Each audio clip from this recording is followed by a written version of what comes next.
Sekarang ni Sarah dekat sidang media 3 juara. Kita nak tengok siapa calon-calon yang terlibat dalam 3 juara kali ni. Siapa juri-juri dia. Jom kita terjah. Masuk dalam ni dapatlah terjah host-host dia. Kalau korang boleh tengok, nampak Mira Filzah ni tengah sibuk-sibuk lah. Korang-korang nak ready.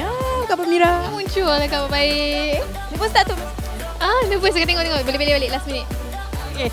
Ni kita ada Amar saja kacau Amar. Nampak Amar buat busy kat sini. Amar, kau kat mana start on air ni petang ni? Hari ni saya jadi pengacara untuk 3 juara host PC. Kau rasa handsome sangat lah rambut macam ni? Hari ni agak nampak penampilan berbeza lah. Elok daripada hari-hari petang kau on air. Biasa macam tu. Petang on air memang buruk. Tapi sebab suara tu bagus untuk disampaikan. Tak payahlah buat talk set pula dah. Jom kita jalan cari orang lain.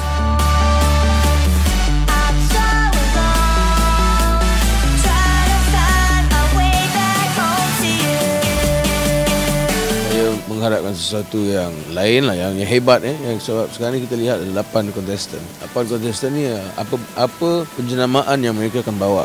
Saya begitu berharap supaya dia orang dapat keluarkan sesuatu yang di luar jangkaan saya lah. 3 juara ni kalau boleh Kak Ni nak cari satu bakat yang dia tidak semestinya dia boleh melantunkan alunan lenggok yang baik saja, tapi tone suara, package keseluruhan, dan yang penting dia ada IQ untuk menjawab matlamat sebenar kenapa dia menyanyi lagu Irama Malaysia. Itu yang paling penting sekali. Saya nggak sabar untuk mendengarkan suara-suara mereka dan saya harap mereka akan original. Artinya tidak mengcopy cara bernyanyi penyanyi-penyanyi lain yang sudah ada. Just being yourself, karena saya yakin setiap orang itu punya keunikan sendiri. Jadi saya pikir just find the best in you, show your talent.